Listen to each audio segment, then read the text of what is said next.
everyone, welcome to We Are For Your podcast. My name is Leah Kigondu. My name is Wambui Mwihaki. Karibu sana. I hope you have been listening to our previous episodes and what propaganda you're falling for right now. Are you in the Kenya Harambee Stars propaganda? Oh, I'm so broken. Our heart was broken, but I think we have done really well considering I don't think we have ever been this hyped about our own football teams. Are we still getting 2.5? Yeah?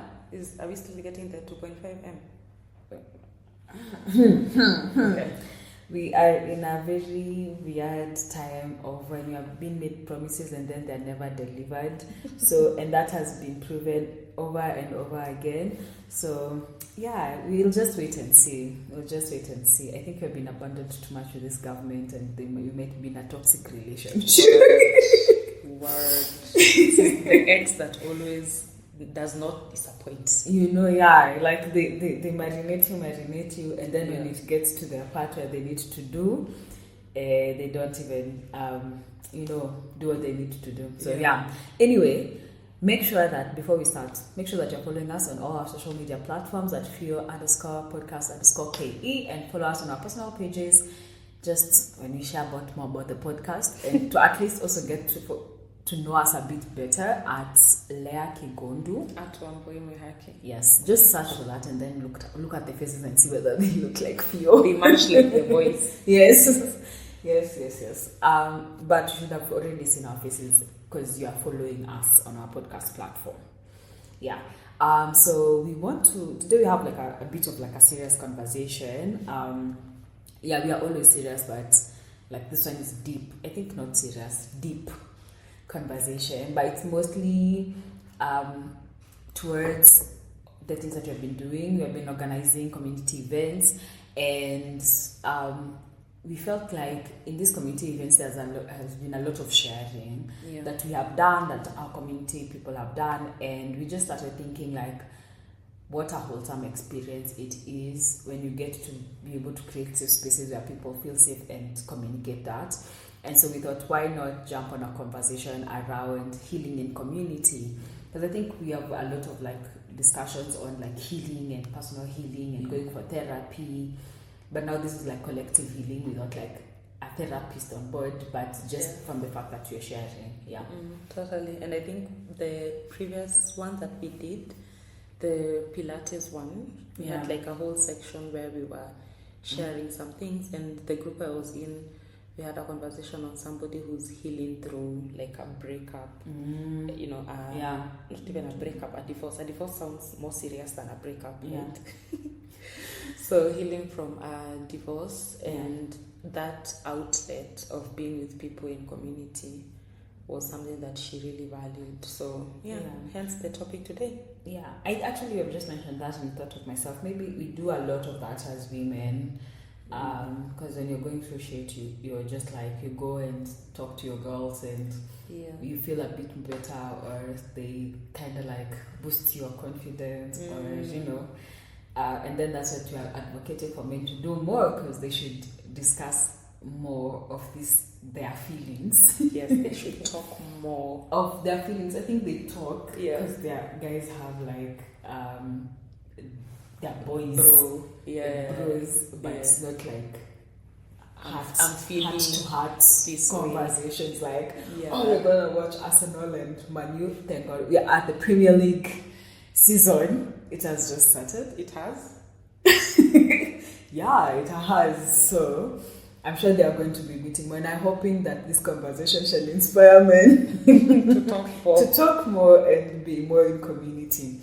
So let's just jump into it. Just give me a minute. Sorry, I'm trying to navigate so many things. You're project managers, so you're like, balancing the balls. Multiple tabs. Yeah. So when did you first realize that healing doesn't have to be alone for you? This is such a something conversation. When did I first realize healing doesn't have to be alone? Yeah. I think more recently when we've been doing events, they've been like avenues for talking about different things. I think naturally when I'm engaging with people and it requires me to open up, I don't have a lot of walls around that. So I think I knew healing is more effective in community, but I also know healing in community has its own things we identify as risks. Yeah. You know, because when you're healing in community, it means you're vulnerable, you're sharing, and there are a lot of risks involved. So I don't think that I was intentionally putting myself out there to heal in community. But I feel like some of the things, my experiences have been healed, or talking through some of the experiences that I have had personally, or things that I've gone through with other people. I think that has even given me some sanity.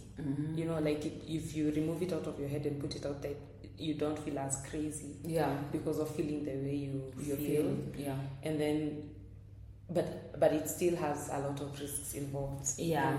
Yeah. I think it's difficult in a sense that you don't know what people can do with the information that you give.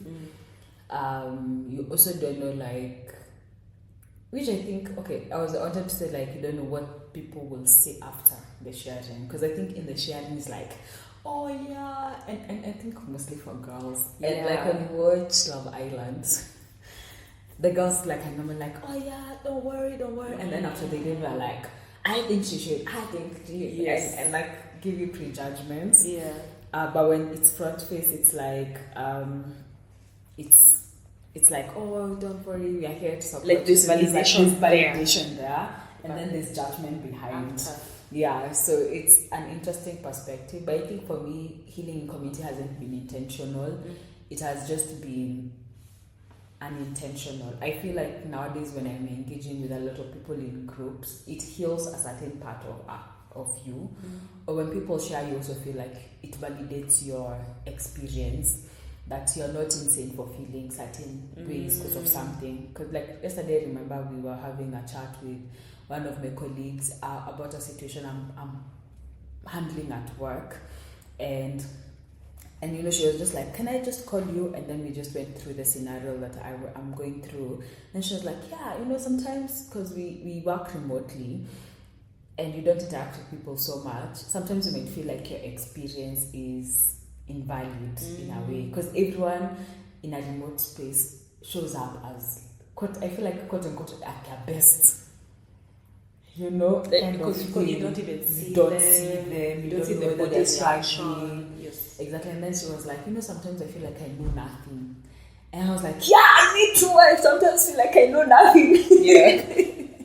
And I was like, oh, and because she's been in the organization for longer and she's a senior PM, I was like, oh, I've told her that that's very validating for me, because I have been feeling the same way. There are times you get projects and you're like, oh God, I know what this is. And then there are times you get projects and you're like, what the hell? Yeah, I thought I've read all the procedures. I thought I understand what I need to do, but my God, I don't even know. So I think when you hear other people's stories, what it does is validate your experience. And I think what it does, it removes the shame of you feeling that way. Because now you feel like, oh my God, I'm not like, oh, don't see me. It's like, oh, we can all be seen in this, especially for like experience, more senior career-wise or older people, when they share. Because I remember there's a lady, she's a VP. Yeah, I really like her story because she's in the creative space, and then she got into the tech space. Yeah. So there's an article that she was interviewed for. I think you know Tech Cabal. Yeah. So they did an interview with her, and she was saying that, you know, one of the things that she struggled with was, am I good enough, and do I fit into this techie world? You know, all of the jargon thrown around. How will my creativity and my creative background fit into this? Yeah. And reading that made me feel so seen. I was just like, I get what you're saying. Like, I don't come from the same background, but that balance of trying to figure out, there's 100% you feel I fit in. Yeah. Then there are days you feel you don't fit in, yeah. Then you're like, when will there be like one feeling that you're feeling about something? Why do I always need to be going 60, 50, 40, 30? You know, like I feel like it's one of the most hectic things in healing, because sometimes she feels I fit in, sometimes she feels she doesn't. Like, so it made me feel really good to be like, okay, so just because sometimes I feel this way and sometimes I feel the other way doesn't mean I am not okay. It's just that life experience. Gotcha. So, and she went through a journey of just, you know, trying to manage that, but it still shows up to some degree. So you're healing, and I don't think there's a destination to healing, you know, like, yes, don't think so. I'm healed. Yeah. I think there's no destination to healing, and that's why maybe community conversations are very healing, because then you know my experience first, it's not just my own. Like multiple people are going through similar experiences and similar struggles, and that they are kind of getting by. Like, it gives you some sense of resilience. It's like, if they either did it from past and they were able to overcome, or if they are currently going through it and they are not fully broken down, then it means I can also have the strength to kind of face what I need to, or what I'm going through. So I think that's what community has, and I think just from how people share, even in our community spaces, is a lot of people get very seen. Like, people say, "Oh, I felt very seen," "Oh, I felt very hard," or, you know, because at that space when you're sharing in communities, like, everyone is like intent, it's just you. They're listening to one person. Listening to one person without like prejudging or giving solutions. We haven't had that experience, at least in our community space. What role do safe spaces play in recovery, growth, and emotional healing? I think it's very, like, from what you've just said. I think we've covered that one. Anything you want to add? Repeat the question. What role do safe spaces play in recovery, growth, and emotional healing? And I think safe spaces can be, I think, anywhere where there's community, from family to friends to schools to work. Those are all spaces that you exist in that kind of have people. I think I have had such an experience in relation to growth, and not someone I would first identify with as a friend. I would first identify them as a colleague, but I feel like now our relationship is transitioning. And I think that friendship stroke work relationship has meant for me vulnerability in terms of saying, I don't know how this is done. There's an expectation that I know, but I really don't know how this is done. And when I asked her, you know, how do I go around about this? And she just shared how she thinks I can go around it based on how she went around it. And then she was like, I can give you this and tell you this, but I feel like also try what you think, because there is obviously something you initially thought that you should, like, there's a process you thought you should follow. I would advise that you go that way. If it doesn't work, there's leeway and time for you to circle back and see and use other people's approach. When she said that, I was just like, wow, because that's a good way of thinking. I like that she didn't tell me do it this way because this is how other people do. This is how I was successful. This is how I was successful. I liked that she gave me the permission to use the idea that I initially had that was not something that was done, and just trust that the same way she did hers, trust that I can do it. I felt like and it relates to what you said, like community and growth. Because I think it gave me an avenue for growth. And that's not what I was, my brain was not even there. My brain was, okay, how is this process done by these colleagues? And then she was just like, nah, do the one that you had thought of. I like the fact that she also trusted that you had thought of something. You know? So it's like the aspect of when somebody is coming to tell you about something in, as you're engaging with your friends, I don't think the end goal is always for you to solution for them. Yeah. Because then I think sometimes we limit growth in whichever area they are struggling with. Without having them figure it out for themselves. Yeah. So I feel like that just was such an aha. I was just like, that is very, very cool. Yeah, I think I'm gonna have that as a tool in my leadership box that I'm trying to build. Where it's listening, offering advice, but then allowing the person to figure, like, it's like building trust within themselves. It's like helping them build trust and confidence within themselves in the decision and ideas they have. Because I think in a place of where you have done something already, you want to speak so confidently about it and want someone else to follow. So there's like a part of influence that you would want to have on how someone does their thing that comes with like, it's like pride, like someone is following in your footsteps kind of thing. But also you can share your experience as you also enhance their confidence and trust. And I think that's what that person did. Like they're enabling you to trust yourself better with what you think. By telling you like, this is how I went about it, but also how you're thinking about it. It's not that it's wrong, but you can pick from her lessons and her ways to make your idea and engagement better. I think I'm gonna take that as a tool to implement. I think that's such a good way to think or allow someone to exist, even like in whatever other capacity. I think for me, recently my therapist asked me like to start writing down what does a safe space look like for me, and write down characteristics of a safe space. I think, and the first thing that came to mind was like my house. Because my home is like the safest place. I feel like I feel the most safe. But when it comes to like community, I feel like safety for me looks like silliness. It looks like being loud.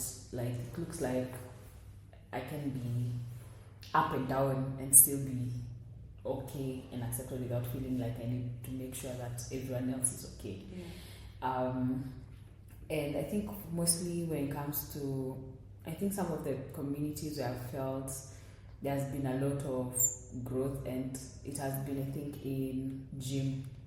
I think I've made a lot of community connections in the gym. And interestingly, like in my current gym, I've made, so I live in an apartment, and the three girls who live in my apartment were, and we only got to know that we live in the same apartment because we go to the same gym.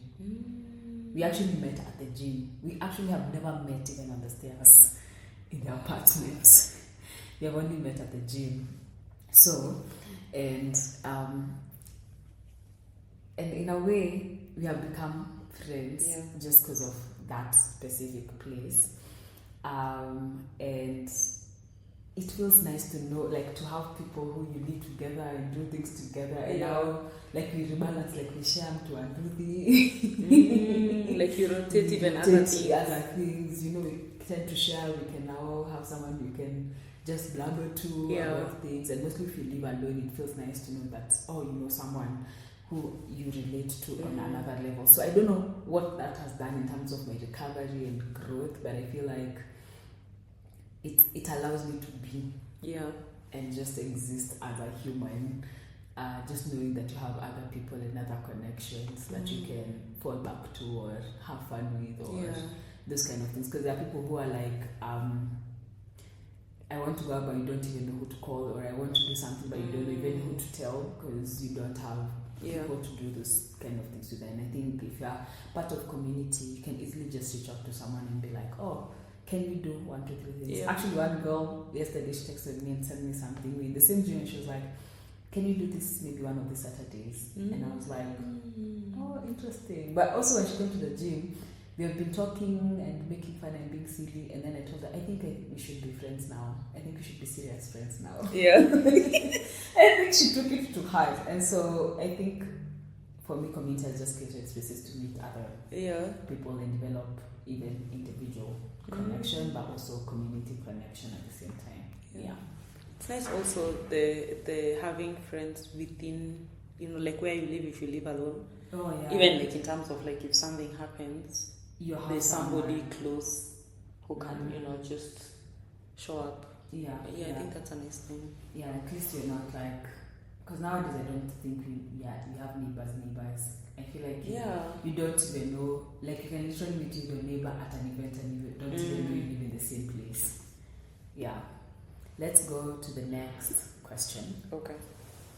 So, as I was saying, the next question, how can vulnerability in community lead to strength rather than shame? Immediately, like when I hear vulnerability, I just think of Brené Brown. Same. Just I don't know where there's any other place where that goes. It's like the queen of vulnerability. Yeah, and mostly from like an organizational point. Yeah. Maybe I can go. I feel like when, as you were saying, like when someone is open about and their own experience, you stop feeling shame about your own experience, because I think shame is usually very individual before it's like about others, like feeling shame, because you're already prejudging yourself. You already created your own judges in your mind of like, oh, if I say this, people will think 1, 2, 3 things. And like, how we were talking some time back about how nowadays if you like a reel, like people will see what kind of reels you have liked. But then I feel like that feature. And now you can actually see what kind of reels your friends have liked or reposted. And so when like there's like this kind of, what did you call them? There's that certain type of reel that only you sent to me about a guy with a mic, and then they are. Oh really? Right now I can't like that. And of late they have been having like very good ones, like this one. I was like, but I can't like it. I'm like, if I like it. Same. You can see my face. Okay, sexual girls. Yeah. Yeah. Like it's so hard to like, because you don't know who would land to. And then just the perspective around it. So I feel like shame is usually fascinating individual, because you don't even, maybe someone has never cared, but for me someone has never approached me because of that. So I'm just like, yeah. It's one of those things. Yeah, so I think what it does, it removes that. Like in one of the stories on Dare to Lead, where I think it's a general like addressing the airmen, and people started talking about how they felt lonely and there was less connection at work. Yeah. Men were able to say that they were feeling lonely just because a space of vulnerability was created. And what that does is, and how strength comes in, is that when you no longer feel shame, you have courage to actually deal with whatever the issue that's making you vulnerable is. And vulnerability is not just when things are not good. Also when things are good, you can feel very vulnerable, like when you're too excited about something. And I think when you stop feeling shame about the feeling of joy or the feeling of happiness, it enables you to be present. So I think maybe that's how that could work. But then in communities, that's the fact that not feeling, I'm not alone in this. We're actually, so many of us going through the same experience of heartbreaks and Nairobi relationship experiences. Like I've been feeling like I've been meeting so many people who are like,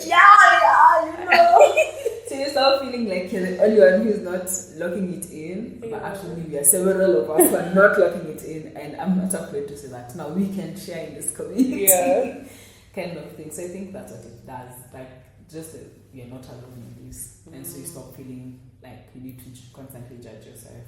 I like what you said about like it's not just when you are going through something like that is making you sad or doubt yourself, but also like when you're happy. Remember where there's a part in the book, the Dare to Lead, where she talks about joy being one of the most vulnerable emotion you can feel. Yeah. And I feel like it's very real until you hear that sentence. Yeah, actually, I was actually reading it like, is it last week or this week? Yeah. You don't identify because there's a level of you're ecstatic and happy, but there's fear that comes.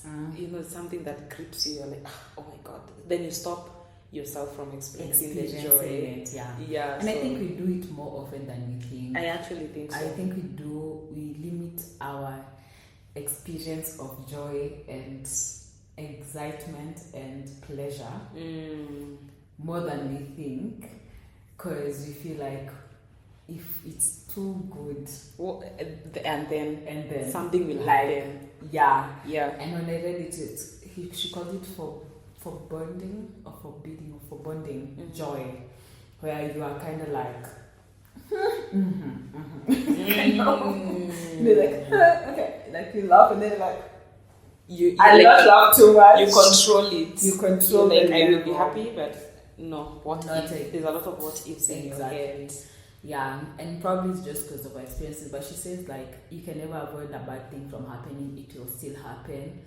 So and what you do is limit. When you're limiting yourself from experiencing joy, you're limiting to like.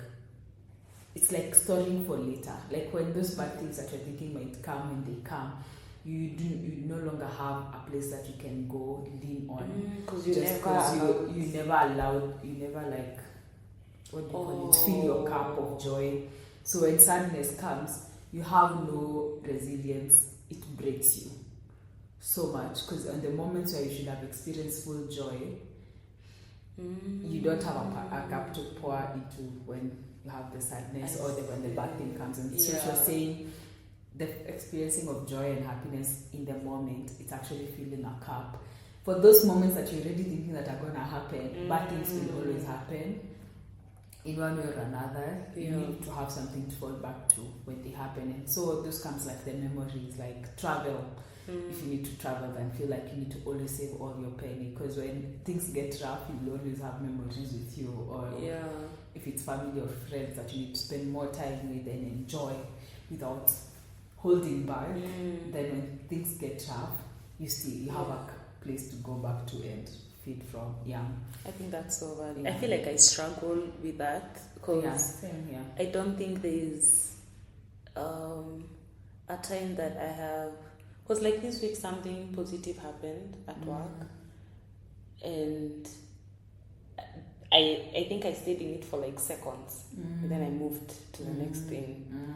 And when it happened, like there was even a message about it, and I took a screenshot to just like, have it. And then I was like, because I thought of sharing, like sending to you, and then I was like, this is just very uncomfortable. And then I moved to the next thing. And even like with small things, because you're right, it happens way much more than even these other emotions. You're more likely to be vulnerable when something is hurting you. From my experience, than when something really, really makes you happy. Even feel like for my friends, I rarely see that expression of, joy. But this other one, I feel like this one is easier to see and for people to reach out. But the joy one. I think I will set an intention around that, because you're right in like when the negative happen, usually your brain goes to something positive around the same thing or the same person. But now when you can't, you did not sit in the joy. Then it's like your mind will easily forget it, because your mind always gravitates towards affirming itself in whatever it already knows. And that's something that my therapist was telling me. So we were discussing, should I say, about my therapy sessions? So we were discussing around we are healing in this relationships, and she asked me what was my core belief around love. And interestingly, my core beliefs around love, even if I love all the romantic movies, it's a lot around heart and abandonment and chaos. But then it's not because I don't know that love is beautiful, or I don't know that it is good and it is all those things. But my mind has been through a lot of the chaos. It has seen, I've experienced, like for movies, for me it's like it's on TV. but you have seen a lot like of... movies are like a balm. So let me tell you what she said. She said, the fact that at the core of what you believe love is maybe heart, or it is dependence, or it lives, or whatever. Even if you see something that is different, your mind just is like acknowledges it, but it doesn't keep it because it's not part of your belief system. So if you see a nice guy and they treat you in the right way and they do everything right, and you have seen people do that, yeah. Yes, you will acknowledge it, but you're not staying here. But you're not staying there because it's not, your mind is not familiar. So your mind will only identify and keep what it knows. Yeah, that's what happens. Mm-hmm. So it's hard, like you already have some certain beliefs, whether you like it or not. If you sit down, you'll actually realize you already have a certain belief around certain situations. And even if something else is shown to you that is different, your mind acknowledges it, like that is good. Oh, that's a good relationship. But it does not translate to you. And I think I've had such instances, but also like there's Love is Blind, UK. There's a lady who's going through that. Like she has these two guys, and I can know this is about healing in community, but just a caveat. Yeah. And one guy is like very expressive and very like he's sure this is it, and he's putting the work, doing those like both dates that they do. Then this comes here a guy who's like, and he says that he's a slow burner, he's avoidant, he's not being very open, and then this chick starts saying that she doesn't know that she deserves the love of the other person who is doing a lot to her. And in a way she's like, but I'm here to choose different. And initially she goes to the guy who's doing a lot and showing her love and says, I'm gonna do this with you. But then the next meeting is with the other guy who is avoidant, and then the other guy is like, oh, you need to be like, you need to make a decision, and he starts now opening up and speaking her language. So avoidance, what it is, like they attach, then they pull, they attach, or they arise your anxiety. You feel like it's connection, but it's not. It's your anxiety. It's something that you are familiar with. So your mind goes there quicker. And then she ends up actually breaking out to the guy she had already told this is what she wants, and goes to the guy and she actually said, this is the kind of guy I go for. This avoidant one. Yes, this is the guy. And she went for it. And they never worked for me. And she still went for them. And they don't end up together, even like towards marriage, just because these things that she literally was driving for before still comes back. But then you see her mind does the acceptance of like, she knows this is the right thing for me, and she knew that guy is good for her. But it was so hard for her to make the decision to choose him, just because whatever is familiar. Your mind always looks to confirm what is familiar to you. I feel like the human experience is so complicated, and just sometimes I feel like it's exhausting to be human. Like, why? Why do you need to? Because this is not, we can't say it's her fault, that this is how she is. Exactly. But she still needs to do something. She needs to work through it. Yes. And like make it so intentional. Like you can't just go through life black, like kind of thing. But yeah, so I think what community does, and maybe for her, like one of the ladies helped her like walk through and be able to do that experience. One of the ladies in the show. Yeah. And that's what community does. It's like it shows you, like, oh, sweetie, you've been here again. You've done this again. Or it affirms you, like, you deserve this and this and this. You don't deserve this and this and this and this. And so your feeling of anxiety around this and feel like it's connection, it's really not, because this is the reality. Like, it helps you, it keeps you in check. Yeah. I think that's what community does. It's like what you said. Safe and...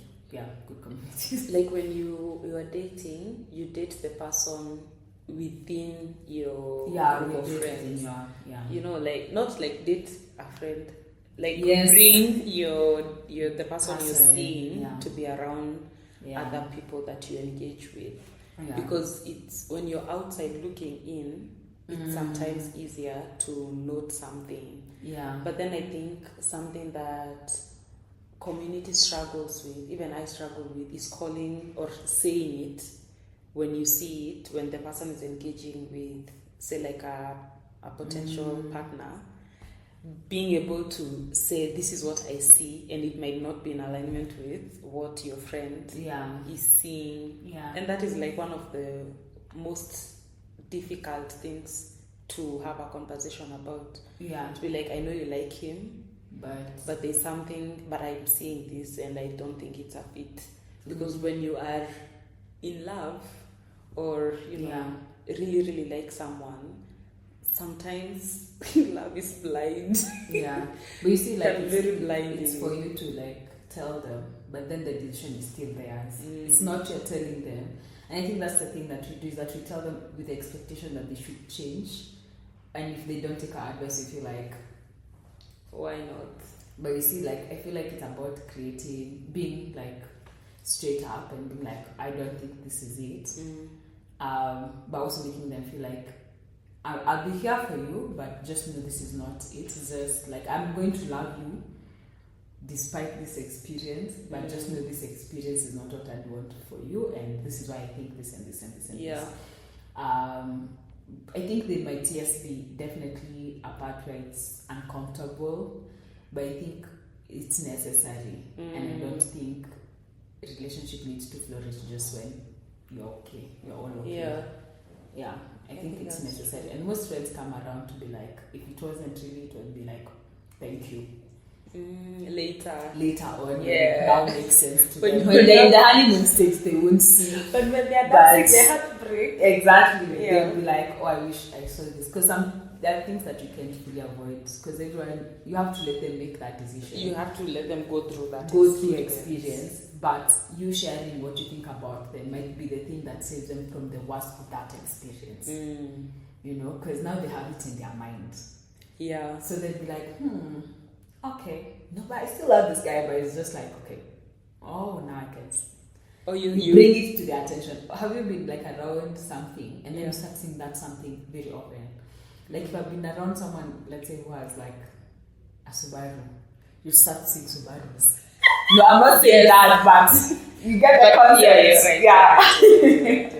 You see, so I think it's like you remember when we were looking for fuchsia clothes for the barrio, and then we did not know what is fuchsia. And then now you see it everywhere, and Kumbe, it was always there, but when you're looking for it, it was like, you can't see it. So I think it's that, your mind now starts becoming like, oh, it brings in a way, because this is someone that cares for you, and you know they'll be there for you despite it, but they're giving you the space to be.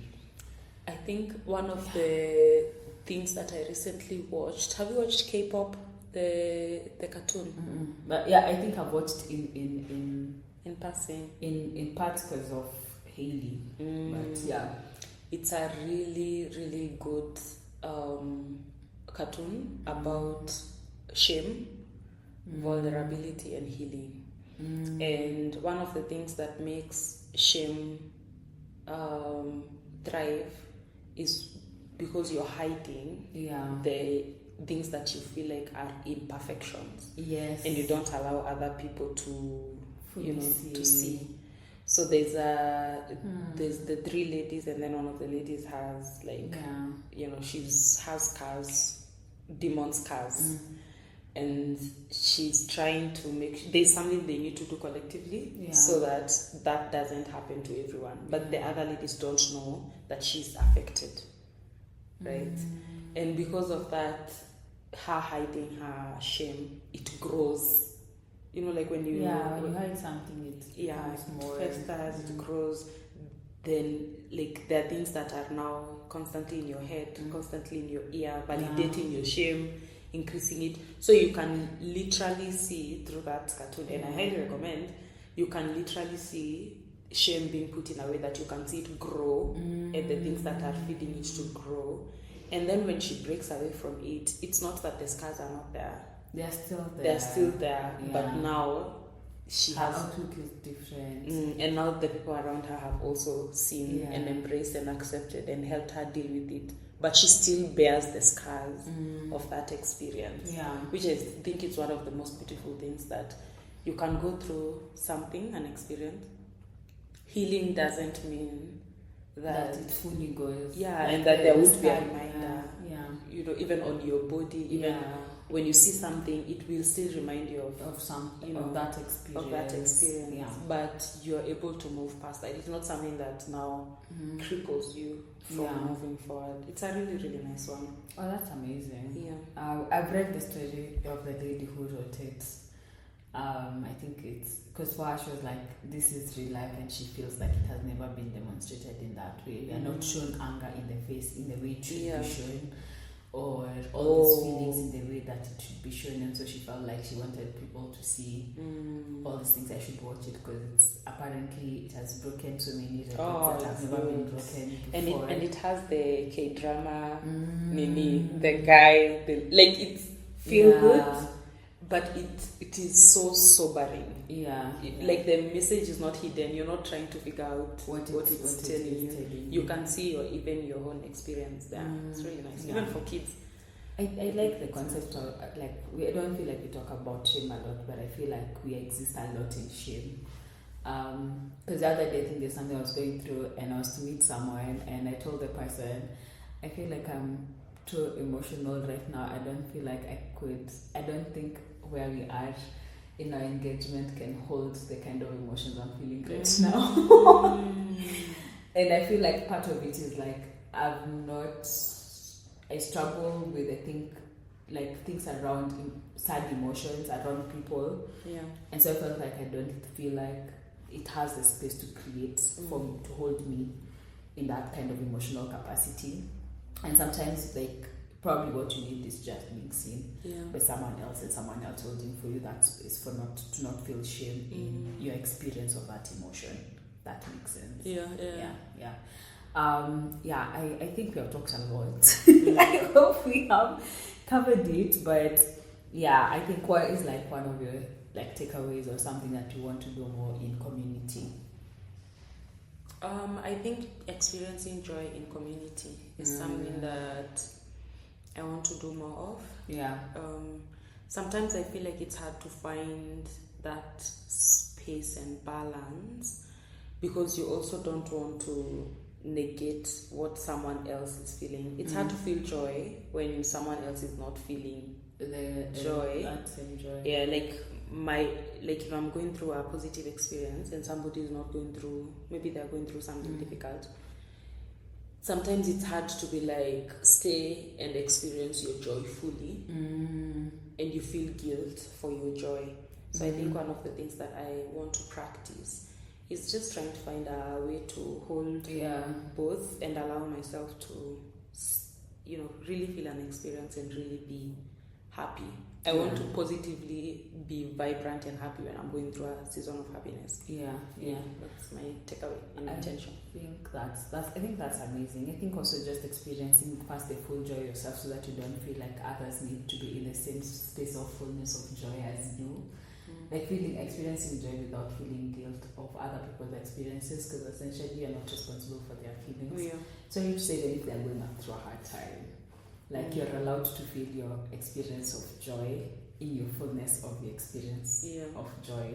It's just that, for example, just like reading the room, it's just consideration maybe when you are together, but it doesn't mean that you can fully experience your joy.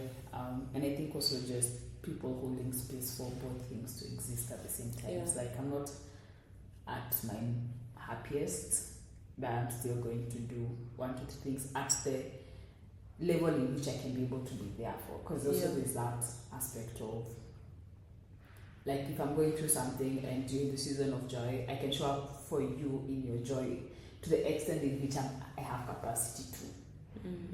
That's valid. And that it should not limit like you experiencing your fullness of joy. I think for me, I think just more intentionality. I feel like I've had 3 friendship proposals. Proposals? Like literally someone saying like I want us to be friends, and it's so interesting because that's like, so nice. I've never had someone say yeah, a friendship proposal. Yeah, and I feel like I would want to learn how to also just be more intentional in my community building and in my relationships, and just invest into all those newness of relationships and building in that regard. Yeah, and also just allowing myself to be seen in all forms of emotions in community. Yeah. Cool. Thank you guys. Thank you and see you. I would want to hear like what has been your healing experience in community. What has community done for you? And what do you want more from community, right? Thank you so much, and I hope you have enjoyed. Share your takeaways also. I feel like you've shared a lot of gems. Yeah, no sikuji gamba. But anyway, thank you and have a good rest of your time. Bye-bye. Bye.